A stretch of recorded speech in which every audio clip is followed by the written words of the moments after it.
It's the 10 Cut Commandments, boy. What's up, world? It's your boss, Kamal Nuru, a.k.a. Zo Mega Millions. You are now tuned in to Barber World TV, the podcast. I'm here with my special guest, a good friend of mine. Yes, sir. What's going Mr. on? Joe Suba, Harlem's own Joe Suba. Man. Oh, man, I don't know. I'm so excited right now. I think I'm going to speak with a British accent because I'm very excited to be here. And I'm really from Harlem, yo. Yeah. I throw him off every time. Idris, what's his name? Idris Elba. Yeah, that's his brother. Yeah, they always say, oh, you look just like Idris. I'm like, I do. So I said, if I speak like this, would it be a lot better for me to talk this way? And they say, oh my God, you really sound like you're from London. I'm like, I'm really from 122nd and Morning. So they get crazy, but it's all good. So, Joe Suba, tell us about your history in Harlem, where you were born, and you know how you came up in the rankings. Well, I actually grew up right on 122nd and Morning side, right? And been there all my life, and then there was a fire, so we was displaced for a little bit. But I'm from straight Harlem, man. This is my home. I'm always here too. I live downtown, but every day I'm up in Harlem. You know? Right. So I remember back in like the high school days, Chelsea, yo. Joe was showing me bending my hand up doing karate moves. And, man, you remember that kid? Yeah, Joe. How did you get into martial arts? Oh man, it was funny. I used to get beat up every day. Okay. And what school did you go to? I went to PS 180. That's close by. And I was getting beat up, and my mother was like, I went to PS1. First I went to 76, PS 76. Then third grade I went to 180. And I was just getting beat up. And, I was the only child. And my mother was like, she took me to the old PAL. Remember the old PAL? Yeah. 23rd? And she just kind of like, Bub was there. God bless her dad. Bub was alive. She just dropped me off. There was a program, and Bub was like, yo, downstairs there's some karate, and that's where you're going to go. Right. And she just dropped me off and left. And that's why I started doing the martial arts. Right. Yo, you remember I had a fight in school and Big Eddie, and he tried to choke me, and I flipped him. I flipped him over my back, and then I went like this, and then I never had no problems after that in school. Yo. Yeah. I left the next year. I left the semester, but everybody's like, yo, because Eddie was like 6'4", 6'5". Right. And I was about 5'9" at the time, 114. So tell us how has martial arts has shaped your life? Oh man, to the fullest, because it's when you're young, you don't realize the discipline that comes with the arts. When you get older, like I still study. I study Aikido now, and I was taking knife fighting classes, but I study Aikido, and Aikido is more of a discipline, and it's more defense than aggressive. Okay. Like there's some martial arts like Muay Thai. I study Muay Thai. It's very aggressive. And Aikido, you let the person has to bring his aggression to you, so then it passes through you. But through that passage, there's a little pain. Okay. And Aikido is never used to kill. See, a lot of martial arts it's not to kill, but a person can use it in an extent to hurt somebody very bad. And it's definitely made me disciplined. That's the biggest thing in martial arts. If once you get older, you understand the discipline. When you're young, you just running and ripping and shooting, gunning and But when you get older, it kind of like settles in, and you kind of get it. Do you feel like getting into martial arts at a young age kept you out of trouble? Oh man, it helped me. You know what's funny? It helped me stay out of trouble until I left. And then when I left, I got in trouble. And then when I came back, my life became disciplined again. And then when I left, I didn't get in trouble. I was a little bit undisciplined, but the foundation was there. And then after a while, you just stop doing foolishness. You know what I'm saying? But it definitely kept me on track. Right. It kept me definitely on, once I got back in it, like I'm old now, right? Older guy, right? But I still study, right? So kind of like, we had our little run-ins in high school and all that. Sure. Shout out to Chelsea. That's my first vocational. Yeah. Then I went to Brandeis. So, like a little bit after that, when I was in the music and in the barbershop, the levels thing started. You had Suba wear, correct? I had Suba. Apparel, Suba yeah. apparel. So what inspired you to get into fashion and having your own line? Well, I wasn't acting at the time too. See, people. I know that. So we're Yeah. gonna go in stages. Just okay. Well, you know what? I saw Fubu and I saw these guys having clothing lines, and I was thinking, how am I gonna get a clothing line? Like, I don't even know how it worked. Then I met this guy who do design, and then he started. I said, somebody gave me Arnold was like, you should call it Suba. Oh no, my buddy, they used to call me joke. My buddy, Paul was like, don't use your last name as your BR, use Suba. I'm like, because everybody don't call you Suba. So okay, I'll put on the shirt. So I never used my first name, I used Suba. Right. And then it just started. And then we did a tournament. Right. You sponsored the first tournament. That Right. was crazy. I got pictures of that somewhere. Yeah. You sponsored every tournament, bro. I think I had 3 or 4 tournaments. Yo, Kamal is a good dude, yo. Thanks. He sponsored every tournament. Well, you did all the work. I did the work, but you helped with some of that work. No doubt. Bought the players, you sponsored the kids team. Right. Oh, those were great times. It was. So tell me, what did you learn from being in fashion and that being your first introductory to having your own clothing line? Well, it helped me understand business. Mm-hmm. I was In what incorporated. ways? I learned how to incorporate myself. I learned that you have to invest in yourself. Mm-hmm. You can't rely on other people to invest in your dream. Right. Even if you got to get a job, if you got to scrub floors, you have to invest in you. Right. So if you have a company, you have to invest in your company. If you make $100, let's say you make $250 a week, Right. which is $10 an hour. That's $250. After taxes, you might bring home $196. Put $40 into your company. Right. Put $50 into your company. Pay off all your bills. That's the month, a week. So if you do $40 times 4, that's $160. You can get a dozen shirts. You can print it up, and then you start moving. Right. You know what I mean? How did you find the silk screeners or the people that actually did the work on the garments? Tell people about that. I mean, you and I both know about it. Right. Well, I ran through silk screeners because sometimes their work was good, sometimes their work was bad. I can say I blew some money. Mm-hmm. You know what I mean? And then what happened was, you know, like anything, is a test run. You got to test, and whoever works good for you and who's more efficient, who can get the turnaround, that's who you go with. You know what I mean? And then I made him a lot of money. He made me some money, but I made him a lot more money because in the fashion world, you gotta kind of like have a niche or a name, and I don't think I had neither one yet. But it all stemmed to something that I didn't know God had a bigger plan for me. Right. And it was cool though. You know, I learned a lot, and it's so funny because it helped me today. Now I have another clothing line called Energy. You see the Energy. And it's helped me. Doing that at that time helped me save a lot of money now. Right. Because I know the pitfalls. Now I know. Now I can't. No, that's not going to work. Right. No, you can't rely on this person to wear your clothes. You got to do it yourself and put it out. Right.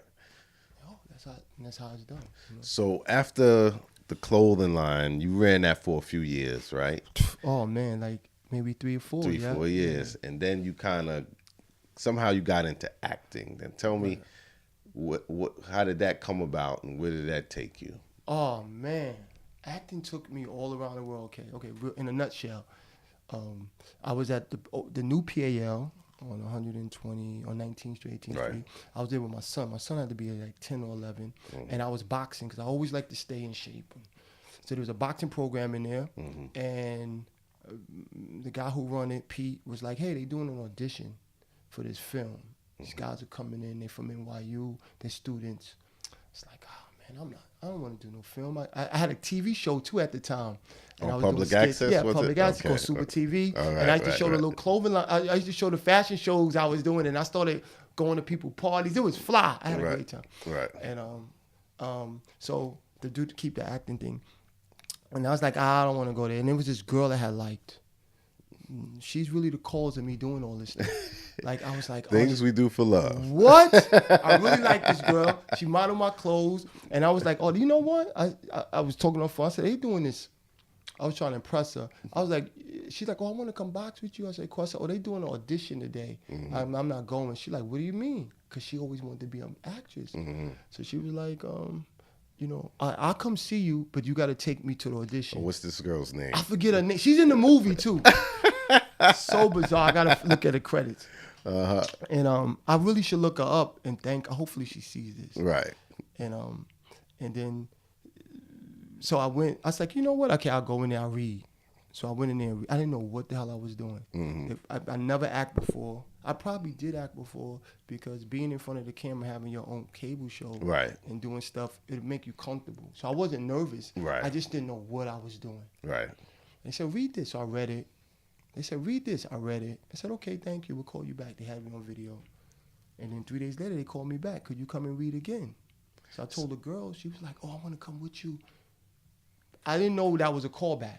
I didn't know. Okay, I didn't know what I was doing. Right. So they was like, could you read for this role? I was like, yeah. It was playing a villain. You ever seen that movie, Rage and Discipline? No, I gotta get you a copy, yo. I think too. It's they're looking for a look. They're looking for a and look. And then if you can do the other parts. And I had a beard at the time, and I looked a little edgy.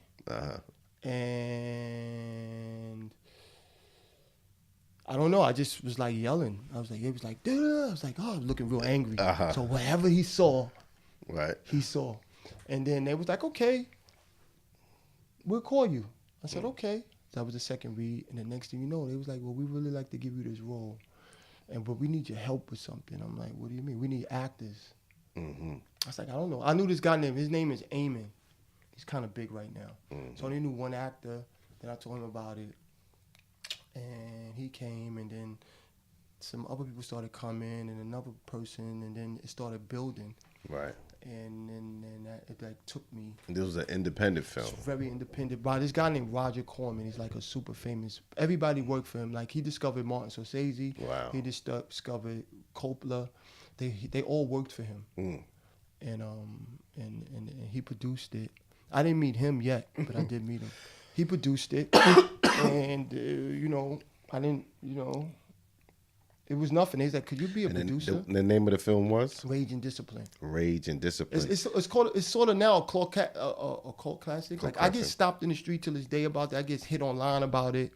People who see it came on BT for 2 years. Wow. When 50 Cent movie came out, they were promoting it. BT was promoting that while they were showing 50 Cent back and forth. So it was a big build up. It changed my life forever though. And the role you played, what was the role you played? I played this villain called Jermaine. Jermaine. Yeah, he was like a guy who was in the streets, and he was just a big troublemaker. He had a gang, and they were just terrorizing these boxes for this one girl. Yeah, this one girl. I had my eyes fixed on her. And, I was going at her. And did you get her? Oh, it was crazy. No. Oh, you gotta see the movie. I guarantee when you see a certain part of the movie, you're gonna hit me up like, yo, you kind of effed up on it. But it was interesting though. Big shout outs to Danielle. That's my homegirl. She's the best. So you got bit by the acting bug after that. Got bit by the acting bug. And then the bizarre thing, Kay, is 19 days after that film, my house burned down. I was homeless. I remember that building. Yeah. 19 days after that film was finished, I became homeless. So that even took me back further. So imagine, and I was on a high. I just came back from Howard. We was at Howard Homecoming. I was selling T-shirts. I knew I had this film. And then I had a girlfriend at the time. I was at her house. And then I was coming back from the gym. I walked around the corner. I saw it on the news. I didn't know it was my building. Right. And then the next thing you know, my kid's mom called me like, yo, your building's on fire? I'm like, what? Can't be. I walked around the corner. Only had the clothes on my back, bro. Wow. It was an experience that I'll never forget. And they evacuated that whole building. The whole building. Both sides. But our building had the most damage. And that was like a pre-war building that had a lot of apartments. I had 6 rooms in my apartment. 6 rooms in the apartment, right. And how I used to make money was I used to rent out my rooms. So I was... Man. And that's with your money, too. Oh, man, stopped everything. It was a hit. You know how you get hit? Yeah. But, we're so resilient that we just keep coming. It made me a stronger person. It made me more respectful of homeless people. Not that I was never disrespectful, but it was like God was saying, you getting a little bit too big-headed. So I'm going to bring you a little bit down. I'm not going to bring you down to the gutter, but I'm going to bring you so now you can, I appreciate things so much more after that. Right. People, relationships, everything I appreciate. Right. By being home, I don't say I was homeless, I say displaced. Right. But because I wasn't on the street. You know, the city still took care of me. But y'all fought We to fought get to get back in. They pretty much wouldn't let most people get back in that Nobody building. got back in. Right. And that Not was, pretty you much. think that was Oh, because for sure. of what? Well, you know, first of all, they call it disaster. Once it's disaster, that's it. And then it took the landlord about 15, 12 years to redo it.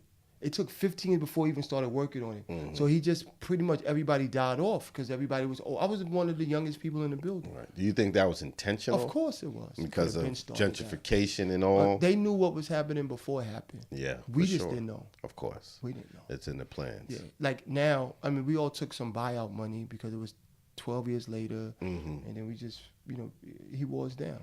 Yeah, he waited you out. Wait us out. And it was interesting though. Mm-hmm. I saw the whole process, and now you know, it is what it is. So what happens after you lose your place? You have your first movie. What's the next step for Joe Suba? The next thing was I was depressed, and I didn't know I was just fighting depression. I didn't know because you don't. I think as black men, we don't. People of color, we don't know what depression is because all the stuff that happens in our life. Right. Then I had a job working for Regis. That didn't work out. Then I was with this program called Strive. And it's like when you're trying to get into the workplace. I remember that Strive. Yeah, Strive. So I think they've sent us some people over the years. Yeah, I love Strive. To clean them up to before clean they them go up, back yeah, to work, come get their haircuts. People come home from jail, and then once they Right. go from jail, they go there. They send them Right. there to get themselves applicated back in. And I went there because I needed to get a job, and I couldn't get a job. And they helped me with my resume, but it was like a month or 2 month program. So while I was there, they were like, I came every day, and they saw me with my 2 sons. They got 2 kids. You a single dad? I was like, I'm not a single dad, but I take care of my kids. I am a single dad, but you know, Right. the mother's around. And then they took me in their program, and then they were like, listen, we're speaking at the UN, and we want you to speak. I'm like, speak about what? Speak about the program. Right. All right. So I spoke about. I didn't even use, you know, right? Teleprompter. They had a person come in. Try to teach me how to speak, and I just told my story. Right. And then afterwards, I didn't realize what I was doing. Mad people were crying in the audience because you know there's a lot of white folks with money that want to help, but they don't know what to help in. Right. Charlie Rangel was sitting right next to me. After I finished speaking, he was like, son, you need to get into politics. I swear that's what he told me. I just told my story, how I was homeless, Right. and how I knew I had to be there for my kid. I was taking any job I could. I know how to. They got me my apartment where I'm at now. They paid for my 2 months rent. And then they got me a job working in Verizon as a doorman. You know, Verizon now they have people meet and greet. I was the first. I'm in their workout. I'm in their training video. So Okay. bizarre. So, because you know that's a job they had dedicated for a woman. Okay. Destined for a woman. But I came in, I had my suit on. I put it on another level. Right. They thought I owned the spot. They thought I was the boss there. Right. The big corporate office downtown, and I did that for like 9 months. And I get a call from my buddy who did my first film. Yo, listen, Roger's doing this movie in the Philippines, and I want you to be in it. I was like, come on, man. I don't know where the Philippines. I don't know where the Philippines was. Right. I was like, all right, fuck it. But I just got this job, bro. I don't want. I know that ain't Joe. You right. I'm leaving. So once I got the contract signed, Right. I told him I gotta go. I'm doing this, and I left. Right. Oh, my film came in Urban World too. I remember it was in Urban World. They was on 125th Street. That's when Tom Cruise and Jamie Foxx did that movie Collateral. They showed us downtown on 34th Street, and So what was the name of the film in the Philippines? The Hunt for Eagle 1. The Hunt for Eagle 1. What was that about? It's about these it was Teresa Randall. Remember Teresa Randall, Girl 6? She was in it. She was the star. Mark Dacascos. People know him for he was in I think Cradle to the Grave, him and DMX, Right. and Jet Li, and Rugger Howard. Rugger Howard was like he was in that thing with what's this guy's name? With the guy that played in Star Wars. It's one of my Blade Runner. Oh. I saw that when I was like 9 or 8. My son took my uncle took me to see that, and now I'm working with him. It was bizarre, yo. He's in the Philippines, So how was it when going to the Philippines? Yo, it's my first time ever out the country. I did a 19 or 24-hour flight.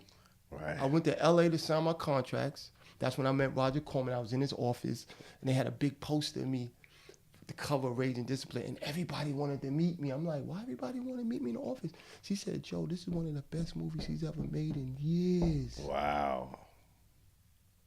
He gave me a letter. I got a letter. He's 90-something now. I got a letter that he gave me for agents. It was bizarre, yo. I was like, damn, I'm from Harlem.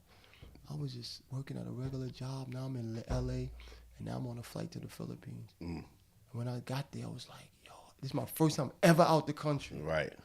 I was about. What was that like when you got off the plane? Man. I was like, I can't believe it. You know, my buddies, I love them to death. They complaining like, oh, this. I'm like, yo, what is this place? So I lost my mind, bro.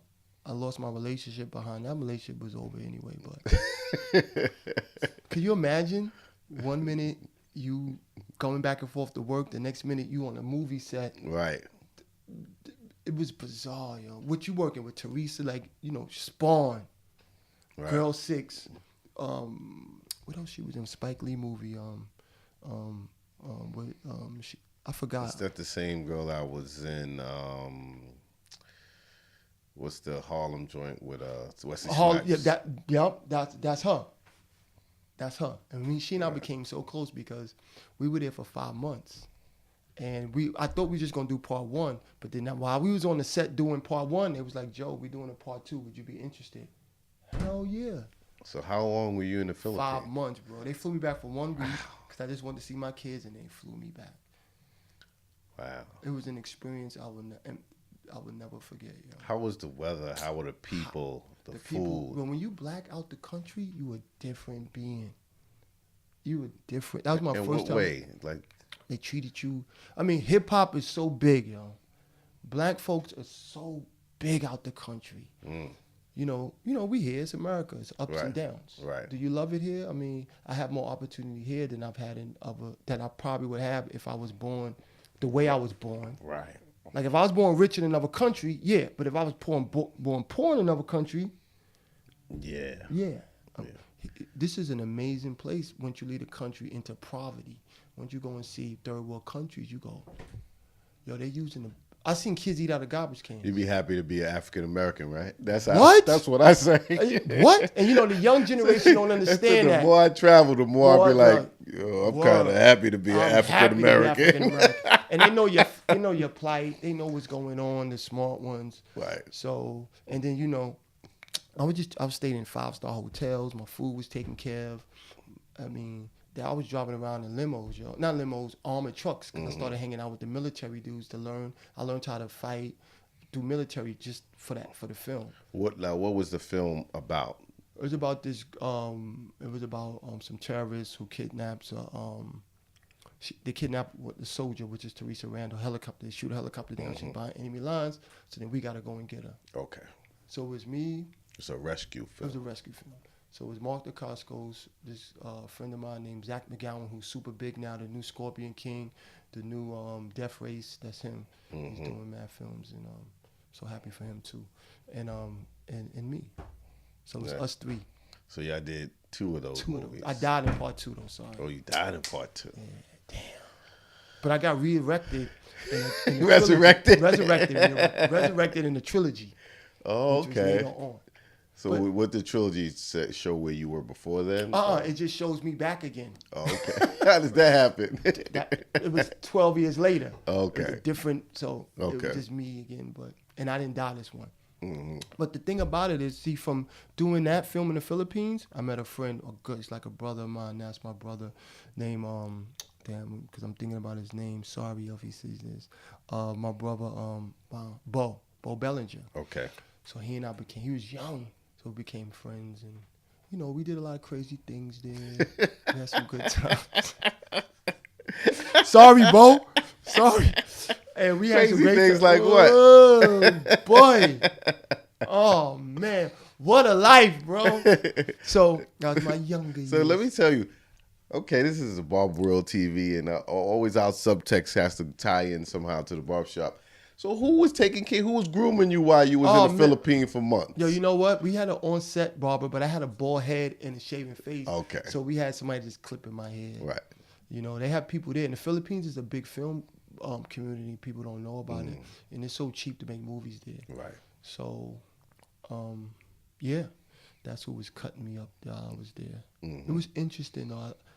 I have next lifetime film friends. you could bring I'll come down. Oh, for sure. I got you. Yo, you know, I'm doing some more films there. Right. So what happens after these 3 films? After that, I'm in the Tell me what year are we at now? Oh man, we like in 2004, 2003. Okay. So after that, I'm in the Philippines. This how God works. I'm in the Philippines. I get a call from Kamal Ahmed. Remember the Jerky Boys? Yeah. I get a call from him or email. Hey, I saw you in Rage and Discipline. I would love for you to be in my next film. I'm doing a movie right now. Second movie in the Philippines. I get an email. He's like, yo, I loved you in Rage and Discipline. I was trying to work with Corman, and would you be in my film? I'm like, yeah. I'm doing a movie right now. We emailing back and forth. Right. I get back home, no lie, about 3 weeks later, I'm doing another movie. And where's this one? This is right in New York. And the name it's called film? Raptorious. Raptorious. Yeah, What's this? It's about a horror. It's a horror film because he was Okay. in the horror at the time. Right. I do his movie, and it was great experience. I work he and I have a lifetime friendship because most of the directors that I work with or actors, I'm not like I'm thinking I'm all that. Like a lot of these actors won't talk to you after the film is over. I still keep contacts and I still talk. I still do well wishes and Right. you know, because I don't look at myself as an actor. So when you don't look at yourself as an actor, you kind of like make friendships that you don't realize because everybody's an actor on set. Mm-hmm. You know what I mean? When you're a little bit more, yo, how's your kids doing? How's this? Oh, let me show you my kid. Right. It's a difference than, we just doing the scene and we walk off. Which I've been with actors who've done that. Right. Do the scene, you walk off. They don't want to. And why do you think they carry themselves that way? You know what? I don't know. I can't really say, you know. And what do you think about your personality didn't allow you to carry yourself that way? Because I always feel like the way I was got into film, I wasn't looking for it. A lot of these guys, I feel, look for it. Like everything was working for it. They was working for it for years. Yeah. And they it's see me definitely come up different. on this. They see me come up on the set like, damn, how you can do that like that? And I gotta prepare for a week or 2 months just to do what he just did. I just take direction well. Act like this, do that. All right. Did your knowledge and experience in martial arts help you in the film? It's a discipline. Did you use it? It's a discipline. Did you do any action films where you were able to use your martial arts? Well, I wasn't able. That was later on. Okay. Right. And because I wasn't a named star. So the name star is Mark Descalso. He's an 8-time world champion. I fought him too. We had a fight scene in our 3rd film together. That's history. I fought 8-time world champion. So, there's the guys. I was like the 4th string actor. So I get little bits and pieces in here and there. I get to shoot the guns. I look cool, but I don't have the hand. Like we fighting. Nah, that's for the main stars because they go on a box. So that's how they promote it. And Mark is a phenomenal fighter. He's in the new John Woo too. He was in for Y50 too, fighting. Wow. He fought Jet Li, yo. Wow. So he's a real deal. You know what I'm saying? And I fought him. How do you feel about the martial artists, actors that are also martial artists? It's cool, A lot of them. I mean, if you study, it's cool. Like Wesley Snipes. Yeah, because you could watch them and have a discipline about them. If you're a martial artist and you act, you can see the discipline. Like when he did Blade, that shit was phenomenal. I was like, yo. And at that time, my mind wasn't clicking like that. Now, when I look at Blade, I'm like, yo. I look at Ja White, I think the guy. I look at him now. I follow him on Instagram, and I'm like, yo, he's teaching now how to punch. Because he's evolving. He knows like now, the action is cool, but now I'm going to teach people, masses of people. Right. It's a discipline. Acting and martial arts. Because you watch the guys who's undisciplined, they drinking, they getting high, they smoking, they not take care of themselves. Right. They just bugging out. So how many films have you done in total? Oh, maybe 17. 17 films. 17. Wow. I produced my last 2 films. And those the names of your films that you produced? It's called Blue Underground, which I display my talent. I gotta get you a copy of that. Yeah. And I But just when did. When you gonna call your boy to be a? Listen, You know, Ken. your boy's very comfortable on camera, man. I got you, Ken. I got you, yo. I'll play the bad guy or good guy. It doesn't matter. Listen. You know what's funny? People tell me that, and then when I make the call, people back out. I'm like, Not me. You know, I'm available. All right, I got you. Oh, I know you serious. Preferably would like to do something overseas though. Okay. But if it's local, I'm okay. down. I'm down for you, sure, man. for sure. I got you. Okay. And then it's called Blue Underground, which is about these two dirty cops. Mm-hmm. I saw you promoting that one not too long ago, right? That's the one I did, and I just did a horror film, but it just didn't work. That was a full feature. That the Blue Underground was a mini film. Just to, I just thought I could just display my talent and stuff like that, and show people. As a producer, I produced the whole thing, and then I did a horror film. The horror film didn't work out. It's just like it was a learning experience. I take it as a learning experience, not as a loss. Right. So it didn't come out. It was just a great experience. So what do you think about this new thing that's happening, like with the guys that did the YouTube series, Money and Murder? Yeah. What do you think about that? Well, I'm never gonna say never, but I don't. When I do projects, I don't do it for YouTube because everybody's taking that. They think that it's a one-hit wonder, or not a one-hit wonder, or I'm gonna get discovered. And I don't care about getting discovered. I care about how I could discover people. Help people get where they need to go, because when they get somewhere, that helps me get somewhere. Right. 2, I learned from Roger Corman how to produce films. By being on movie sets, I know how to produce my own film. Right. And by doing my own films and completing those movies, I learned how to produce films. So when I do something, I don't do it. I do it so I can entertain. And I can make a profit off of it, because doing movies is about making profit, not just about doing movies. Right. And and that's the business side. Like, I got friends who just want to do movies just to do movies. And I'm like, that's cool, but when you build your legacy, you got to get paid for your work. Right. So I may not be able to pay you in money, but I could pay you in footage. I could pay you in being seen. I could pay you in if you never act before and you get in the movie and act, now you got a reel. Exposure. Right. You got exposure. Not even exposure, but you got a reel. So you may have 2 minutes of you acting. You could give it to an agent, and now you in the foot in the door. Right. And because most of the films I've done, if it wasn't for Sony Pictures, I did a movie in Afghanistan for Click Asia. Most of the stuff I've done for free. It's just the truth. Right. Only because I'm in a union, the big companies gotta pay me. Right. But if they were like, yo, would you come? Like the first film I did, I got paid $100 a day. And it's just that I became associate producer, which was great. I didn't know what the hell I was doing, but they gave me associate producer's credit. Right. And I was became a producer, but I got paid $100. I didn't care. I got paid maybe $1,000 for the whole film. Maybe $1,500. Right. But you got a chance to go to I didn't care about see something. That got me to the Philippines. Now, imagine if I was like, nah, there's no money involved. Right. I'd probably been doing something else maybe. Right. So, and I tell a lot of actors, stop looking for money, bro. You're nobody.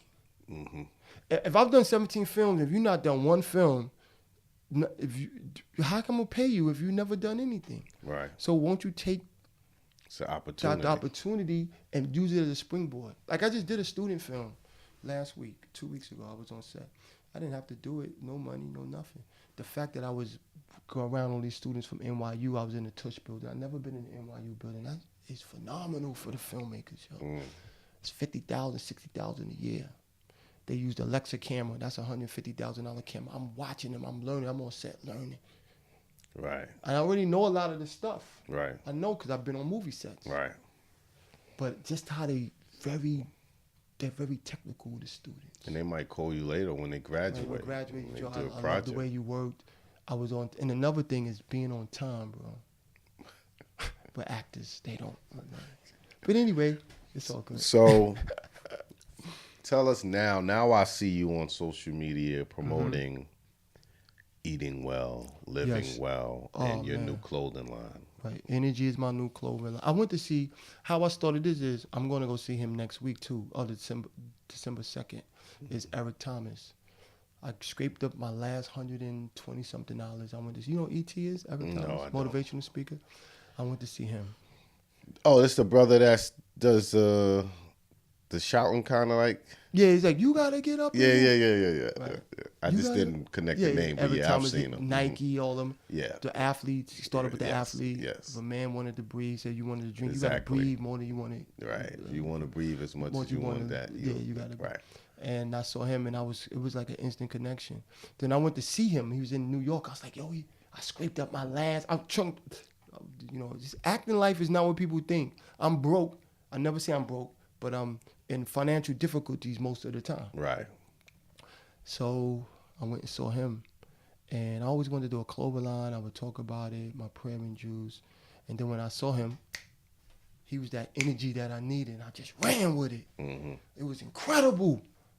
I try to tell people, unbelievable. And it started me in the clothing line. I got this thing called prayer and juice, where every morning I would get up and say prayer and juice. Mm-hmm. And then when my mother died from cancer, I went into another stage of depression. Just not depression, but cutting everybody off, not talking. Mm-hmm. And Recluse, yeah, right. go inside. And then I used to say prayer, and I started searching about diabetes and cancer. Mm-hmm. And I had diabetes too. Mm-hmm. And I started studying. And then I came up with this thing called prayer and juice, and it just ran. Mm-hmm. So, check out prayerandjuice.com. That's the plug. I think you'd be shocked. And I just started, changed my life, became vegan. And I didn't became vegan because of, I had diabetes, but watching my mother die and finding out beef was the cause of cancer, not sugar. Mm-hmm. And then that swayed me. And then I just lost 60 pounds, and I just became younger and youthful. Mm-hmm. The energy was like on another level. And I just, it was just different. My life was different. I started changing. I started gravitating. Different people started gravitating to me. I was in a relationship that wasn't good for me. That was another story, but I got out that. Mm-hmm. And then my life just started just evolving. Then I started like, wow. Then my eyes opened up. And I'm like, my ears opened up. And then my brain just started clicking because my brain was in a dull state. Mm-hmm. And it just started moving. I could do more than just acting. I used to have a clothing line. Right. I can't do more. Right. Why can't I write books? Why can't I start an online business and still act? Why can't I use all that and put it in with my acting and use my acting as a springboard for other things? Yeah, that's what most people do. Right. So what advice would you give a young budding actor out there? Oh, I would say study. I went to an acting school that I hated because how I learned was like being on a set. Mm-hmm. And when I went to an acting school, it was in a box. So it's very disciplined. I was disciplined because I came every day on time with the first one in class. And what happened was in film, I was learning Meisner technique. In film, you can say cut, act, you do it again, do it. But on stage, you got to be on. Right. So it helped me build my foundation. And the teacher told me this. All actors out there, young, old, he told me this. The last day of class, I forgot some of my lines. He said, all right, forget it, Joe. So I'm critique to everybody. He said, Joe, you got to look, whatever, but, because this stuck with me. I could just take your face and cut you here and here, you look good, and say a little lines, and that's it. You are who you are. Mm. Basically, you'll never make it. You'll never be special. Never be special. Mm. And that was the punch. And I think we still on Instagram. We talk. I don't this, but that was what I need. I needed that punch in the face. Right. And that punch in the face made me make Blue Underground. I used the guy from his class, my buddy Brett. What's up, Brett? He was just my co-star. I know he watched it online. Mm-hmm. I know he like, damn, this motherfucker, he just kept on going. Right. So now I produce my own films. I have my own content. Then I tell actors too, make your own content. Everybody got a camera, Yeah. There's people making movies with iPhones. Yeah. So there's no excuse that you can't. You gotta start an online page and just do skits. Like, listen, imagine this. Come on, Izvanichi, Wibini Maja Pungreski, Minazavu Juzubu Chipiriana. I'm learning Russian. Bonjour, comment allez-vous, aujourd'hui, bien, merci, vous, très bien, merci. I'm learning French. I'm learning Arabic. I can speak in a British accent if you want me to. It's a lot easier. Hey, my brother, huh? We can do anything we want to do, huh? African accent. What happened was, I just started evolving and saying, if they call, I read for the Pirates of the Caribbean, and I didn't get that role. Then I read for the Nick. I don't know if you know what the Nick was, but about the doctor who was shooting heroin. The one that's on HBO. Yeah, that was a really good series. Yeah, I read for the play this doctor, and I read for the Pirates of the Caribbean, and I didn't get the role, and that was another kick. I read for that film. It was the only one black guy in the whole movie, yo. And I remember I was like, oh, shit. So I'm looking at him with Johnny Depp, whatever. Yeah. And I'm like, I couldn't. It would have been a lot easier if I was to just been more in tune in what I was doing. And I'll be able to get that role, bruv. If it would be a lot easier. But I didn't get it. Yeah. So now I'm more prepared as an actor. It's about being prepared. It's about studying. And I didn't go to class to learn all these accents. I went on YouTube. So there's no excuse. I learned I have a movie that I want to produce about this black dude who messes with vampires called The Harvester. So that's how, and he speaks Russian. So he's a little bit Russian here and there. So I went on YouTube and learned Russian. I study every day. Paka, that means ba. Da means yes. Niet means everybody knows niet. Yeah. So I tell actors it's about study. You the biggest thing in the world right now for everybody, especially black people of color, is YouTube. And you have to utilize that. Yeah. You can learn anything. That's how I learned how to work all these cameras and set this whole room up. Yeah, the youth don't understand that though. They're using it for foolishness. YouTube University. Dog, that's where I was. I just came in better than YouTube. Like that's how I got that British accent. I would get on and study British, study old time, study all the time. They will get it. Sometimes I wouldn't get it, but I would keep practicing it until it become like a second nature. This is more of a RP. RP is more like BBC, British accent. They speak more of a proper tone. So the tone is more projected in a way where we can all understand it a lot better. But you speak a Londoner, which they call Cockney, it's a little bit more different. They say water. You have any water today? Blimey, you muck, you mung. Bruv, it's a lot. It's street. It's like our street. Right, slang. And I noticed that, ironically, well, I don't know if you're ironically, I noticed that most of the actors getting work today are British the British. Actors. They come and from why over there. is that? And they're doing English accents, American accents, and they're getting the roles. It's like, now these are the black men we want. But what it is, they study. They study. You think they're better studied? That's why they get the roles? Well, what happens is some of them go to school for 7 or 8 years before they even get in front of the camera. So how you gonna beat that? All right. You have to be a natural, really. Like I've been calling natural. Yeah, I think I'm a natural. Yeah, you're a natural. You could do it. It's not, like I got a film. I was very blessed to do a film in Afghanistan called Opium War. And I was in Afghanistan for 2.5 months, bro. It won an award in this film festival in Iran. You can look it up and all that. And I worked with a Golden Globe winner, man, Sadiq Bolma. He won for this movie called Osama. Should have won an Oscar. He won the Golden Globe. He used it for foreign film. Right. I worked with him. So I was in Afghanistan, and it was a life experience change, from being there. And it's just about being prepared. These guys go over there, from London, which I don't knock them. If that's what you're gonna do, that's what they goes. The only one I heard that's not like that is Idris Elba. He went to act. He was in acting schools though. Right. But the guys you see now coming in, like I read for the Black Panther. The big guy that fought him. Yeah. For the wrong, but he lost. The big guy. I read for that. He's from Trinidad. Oh, he's from Trinidad. And you know what happened was my African accent, brother, wasn't good at the time. So I didn't get that either.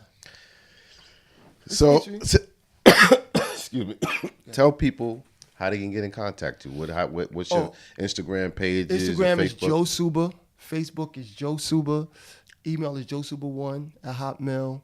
But, Instagram, Facebook is still all good, Yeah, and y'all see me acting crazy sometimes. Because, I feel like it's my second life, My kids is all grown. They all in school. Finished school. One is in school. And now, I have a second. And I'm not an old guy. I'm a mature guy. Right. I ain't no old guy. And what you got coming up next, real quick, to wrap it up? I got this workout DVD, CD, not DVD, nobody do CD, it's digital. It's called 45 Minutes of Hell, urban workout. It's about 45 minutes going to the gym, and you're just working out, it's coming out. Right before I came here, I was looking at the third act cut.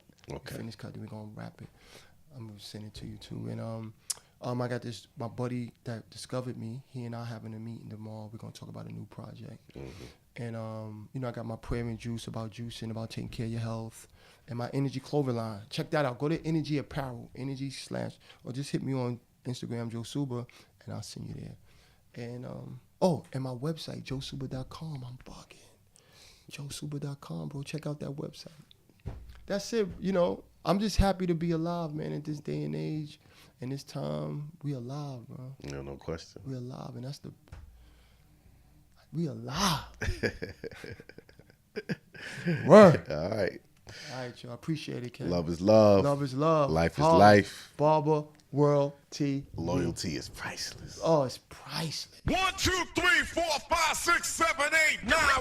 It's the 10 cut commandments. What? 1, 2, 3. Barbers can't tell me nothing about these cuts. Tell me nothing about these fades, these Caesars, these mohawks, these tapers.